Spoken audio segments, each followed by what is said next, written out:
tratar de mais um tema e que tem relação com a pergunta que foi feita lá das marés. Das marés. Tá? E vou falar para vocês do que talvez seja o meu artigo mais com maior repercussão. Tá? Existe uma concepção muito difundida, tá? As vovós, as titias, tá? Quando a jovem está grávida, tá? Diz coisas do tipo assim, mas agora vai entrar lua cheia, então o neném vai nascer. Tá? Porque existe uma concepção muito difundida de que nascem mais crianças na lua cheia do que em outros momentos do mês lunar. Há muitos anos eu escutava um programa radiofônico, tá, com uma astróloga, e a astróloga disse mais ou menos o seguinte: se a Lua é capaz de agir nas enormes massas de água dos oceanos, como ela não teria efeito sobre os líquidos no útero da mãe ou sobre outros fluidos corporais, influenciando, por exemplo, no crescimento dos nossos cabelos? Tá? Esse argumento da astróloga, tá, ele é muito persuasivo. Tá? Ele é muito persuasivo, porque todo mundo sabe que a Lua tem efeitos sobre as águas, tá? Tem efeitos nas marés. Tá? Só que esse argumento ele está baseado numa premissa que não está explicitada no argumento, tá? Uma premissa, mas que as pessoas assumem tacidamente, que é mais ou menos o seguinte: quem é capaz de influenciar o grande influenciará com mais razão o pequeno. Tá? Quer dizer, se eu assumir que, bom, a Lua realmente afeta os mares, e se ela afeta os mares, ela pode afetar coisas pequenas também e de forma mais forte. Né? Tá? Então, talvez essa seja a explicação, né, para que esse argumento seja tão persuasivo, esse da astróloga.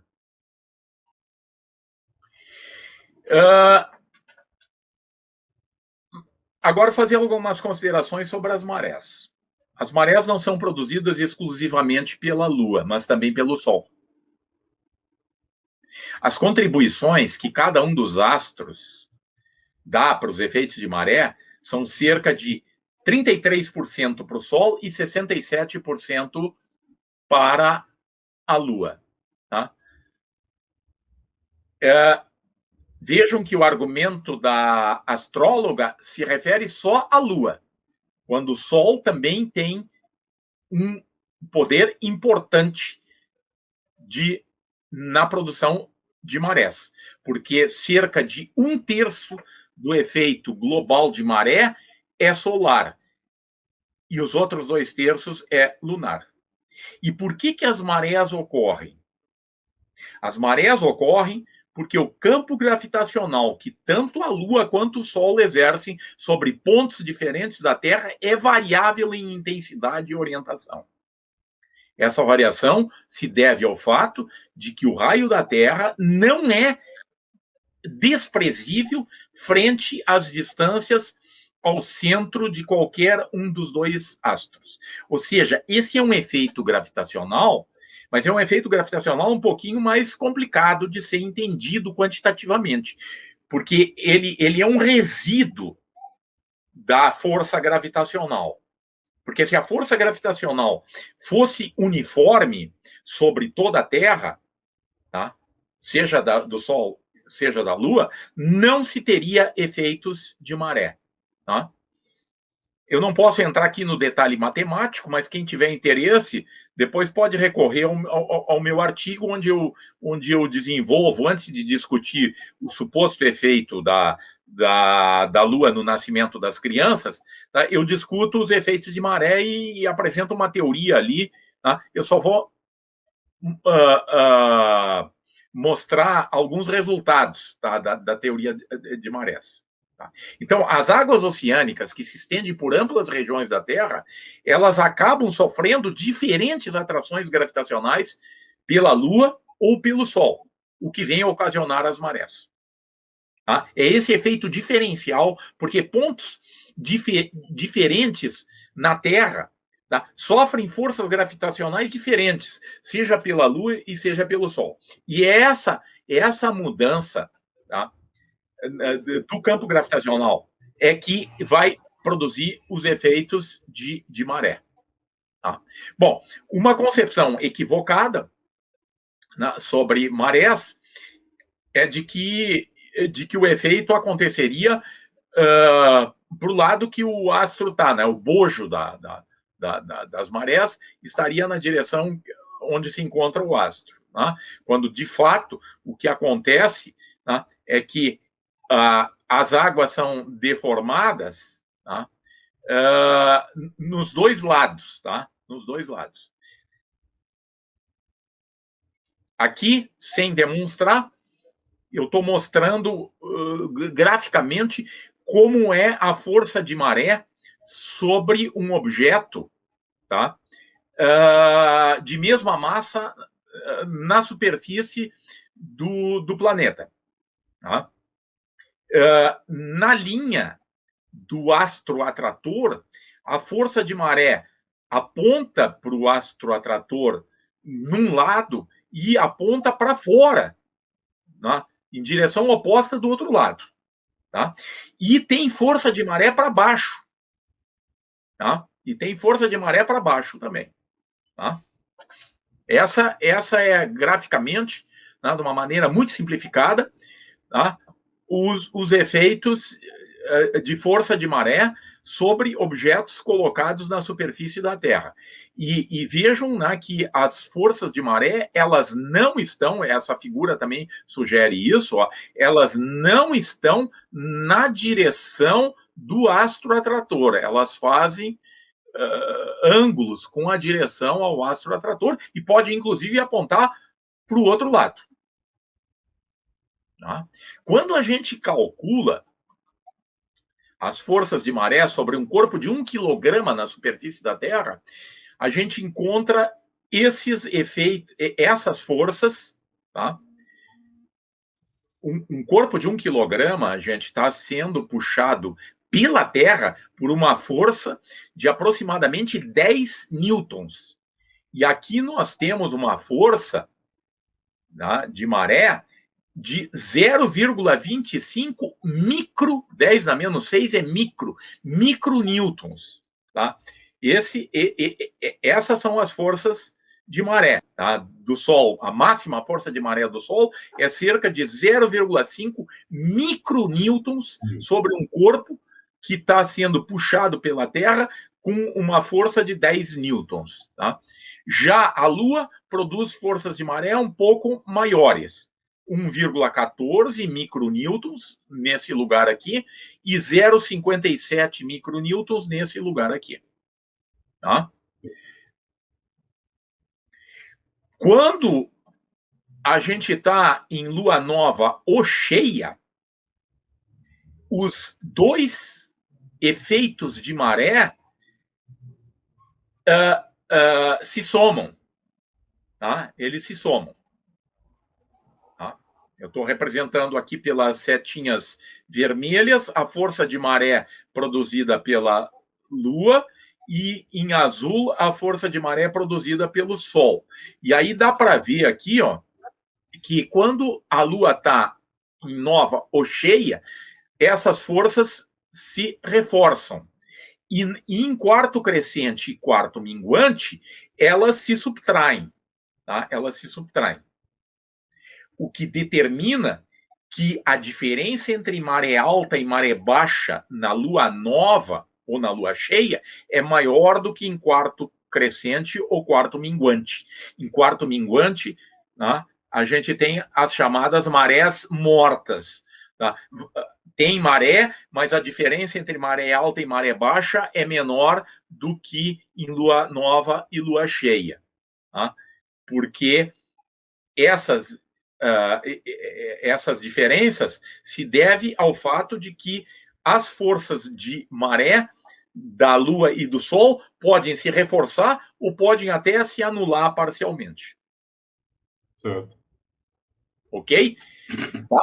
Então, o máximo efeito de maré por um objeto de 1 quilograma sobre a superfície da Terra é 1 parte em 6 milhões.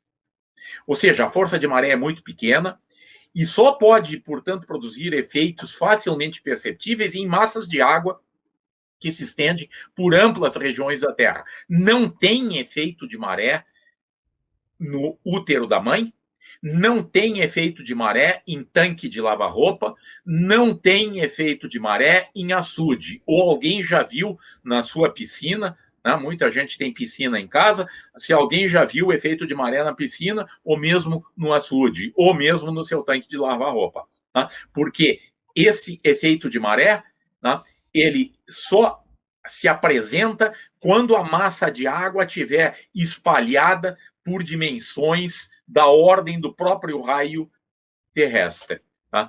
E com isso, então, eu estou desqualificando aquele argumento que eu chamei de persuasivo da astróloga. Tá? Ok? Mas, afinal de contas, tá? Pode ser que exista algum efeito, tá? Que não seria, então, de maré. Tá? Pode ser que a Lua, por alguma outra forma, pudesse influenciar no nascimento de crianças. Tá? E daí eu resolvi testar isso, tá? Pegando os bancos de vestibulandos da Universidade Federal do Rio Grande do Sul, porque lá o sujeito coloca a sua data de nascimento, tá? E eu, então, com auxílio de tabelas de lunação que o Observatório Nacional me mandou hoje, se eu fizesse esse estudo hoje, eu obteria online as tabelas de lunação. Tá? Mas esse estudo foi feito no final dos anos 90. Tá? Naquela época, o Observatório Nacional me mandou tabelas de lunação, tá? E me mandou até 1933, porque eu encontrava nas listas de vestibulandos da Universidade Federal do Rio Grande do Sul gente que tinha nascido até 1933. Eu quis aproveitar todo mundo. Tá? 90% dos candidatos, tá, que constituíram o meu estudo com 104.616 datas de nascimento, 90% dos candidatos nasceram entre 68 e 83. Tá? Essas datas são importantes, tá? Para depois desfazer um argumento que algumas pessoas colocaram sobre o meu estudo. Tá? Depois eu apresento. 10% dos candidatos ainda nasceram antes de 67, até 1933.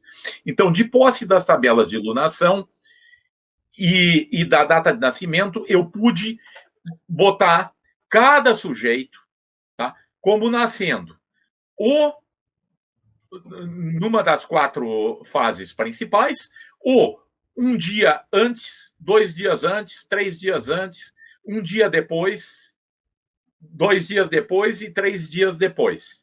Tá? E construir, então, esse histograma aqui. Tá?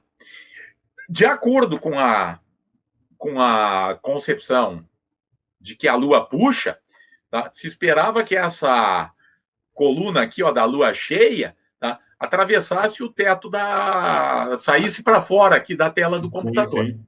Sim. Ok?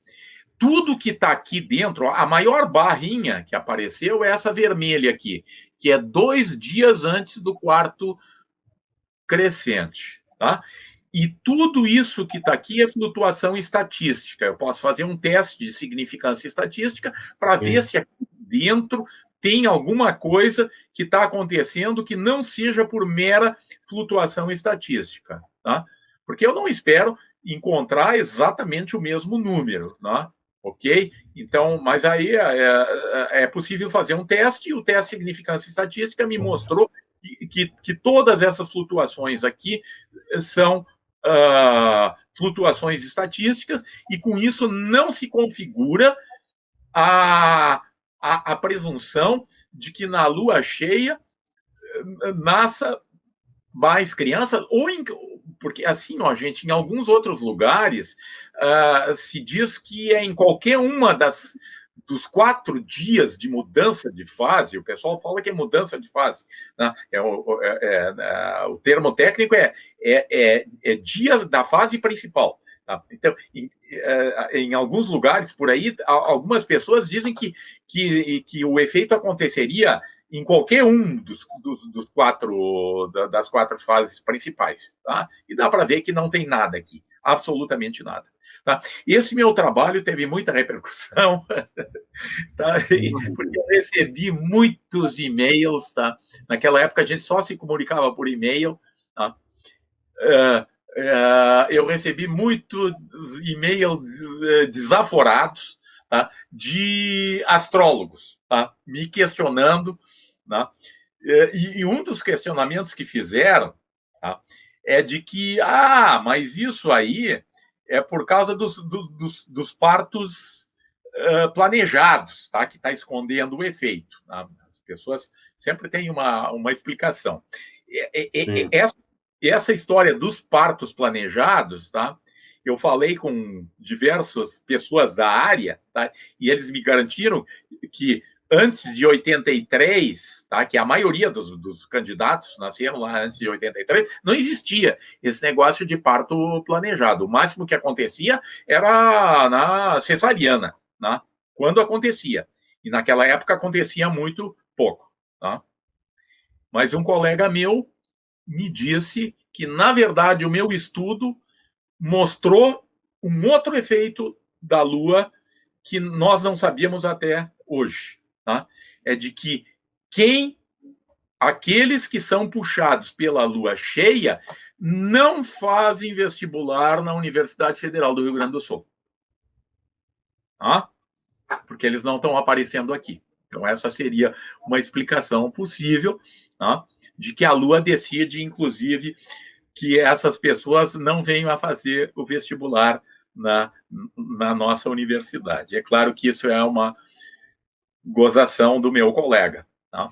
Só deixa eu mostrar uma coisa, então, interessante que eu encontrei nos meus dados, tá? Que é um efeito de dia de semana, tá? E que não é flutuação estatística.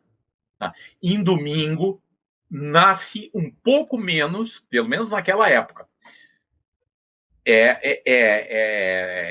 cerca de 2% menos do que nos outros dias de semana. E essa diferença aqui não é flutuação estatística. Tá? Por que isso? Não sei. Tá? Não sei. Tá? Mas foi um achado. Tá? Quando eu, por curiosidade, botei os dias de semana em que o pessoal estava nascendo, eu vi esse efeito. Né? Até conversei com médicos e tal, e ninguém... o máximo que me disseram foi coisa do tipo assim, fim de semana o hospital, se a pessoa tem que ir para um hospital para ter a criança, tá? Ela já se programa para ir ou antes ou depois. Tá? Porque fim de semana não é um momento bom para entrar no hospital para ter o neném. Então, talvez as pessoas se aguentem ou até as mulheres até antecipem, né, para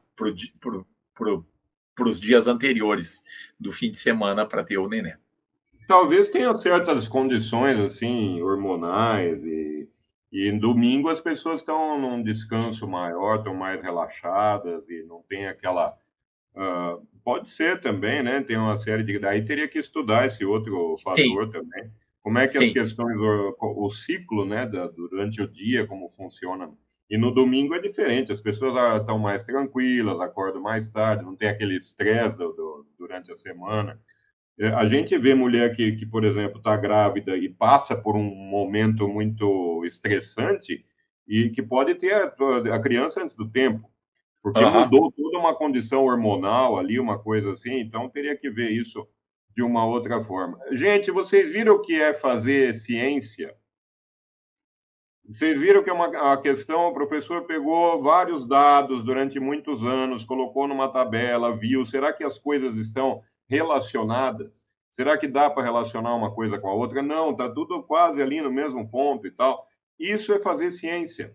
Então, a gente, em vez de chutar alguma coisa, a gente simplesmente estuda, vê como as coisas variam e consegue tirar relações daquilo. Pode-se até depois, com o tempo, fazer uma modelagem matemática, né, e continuar testando e aprimorando. É assim que se faz ciência. Tá aí um belo exemplo. Fica à vontade, professor. Tá.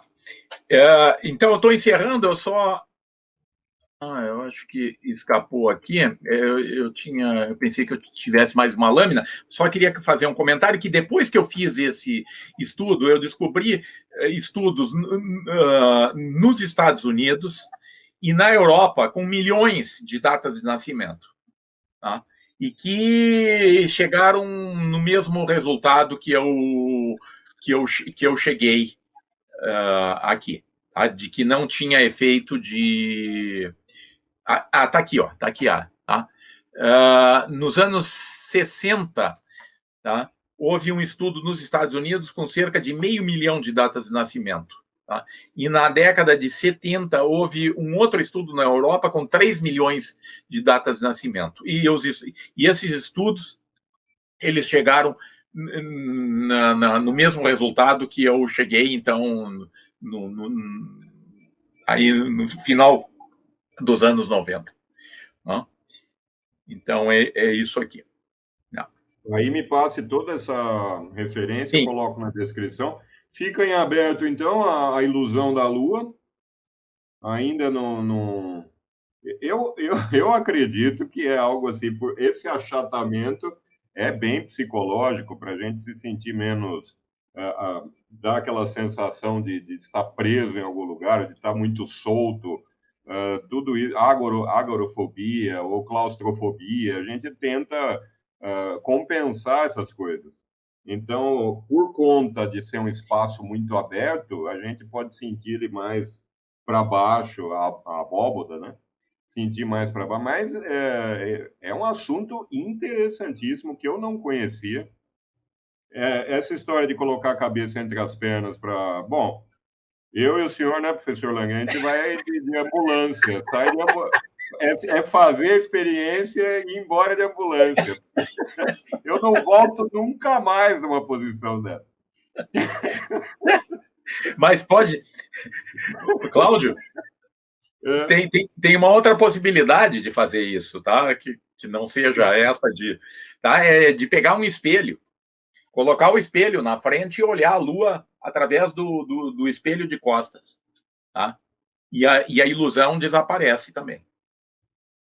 Então, é uma questão em aberto ainda, o porquê dessa sensação, essa ilusão. Sim. Já fizeram muitos testes, tá? Porque só para ver como essas coisas foram testadas. Alguém aventou a possibilidade de que a gente não sabe como é que os nossos mecanismos perceptivos e avaliativos funcionam, né? Tem uma coisa que certamente acontece quando eu olho para o horizonte, tá? A minha cabeça em relação ao tronco, tá? Tem uma posição, tá? E quando depois eu olho a Lua elevada, eu tenho que inclinar a cabeça. Tá? Sim. E isso talvez tivesse, né, alguma coisa que lá dentro de nós que isso afetasse. Tá? Aí o que fizeram? Botaram diversos sujeitos em cima de uma tábua. Tá? E o sujeito ficou olhando a Lua nascendo e se elevando, sempre com a cabeça em relação ao tronco igual, porque foram inclinando a tábua enquanto a pessoa, enquanto a Lua se elevava, tá? E a ilusão continuou acontecendo. Tá? Outra suposta explicação é da referência, tá? De que no horizonte a gente tem, às vezes, referências, tá? Como, por exemplo, sim. os edifícios, a gente viu na foto, depois, quando olha para cima, a gente não tem mais essas referências, tá? Bom, em beira de mar, tá, a ilusão acontece e lá nós não temos nenhuma referência, né? Se a gente não tem nenhuma ilha, que é aqui no litoral do Rio Grande do Sul, não tem nada, tá? E quem olhar uma lua nascendo, né, vai ter a ilusão e sem referência. Outra coisa, eles também constataram que pessoas na cidade, mesmo quando olhavam a lua cheia e elevada no meio dos edifícios, e, portanto, se eu olho a lua no meio dos edifícios, eu tenho referências, né, a ilusão não se mantinha. Tá? Então, com isso, se afasta, se descarta a hipótese de que as referências é que estão relacionadas com a ilusão. Assim, existe uma série de estudos, tá? E outros estudos extremamente sofisticados. Esses últimos estudos, tá? É fácil de encontrar na internet, estudos bem recentes sobre essa ilusão. Tá? E o pessoal, então, os psicólogos ainda estão discutindo sobre qual é a razão para que assim a gente perceba. Interessantíssimo, professor. Fantástico. Mais uma live excelente.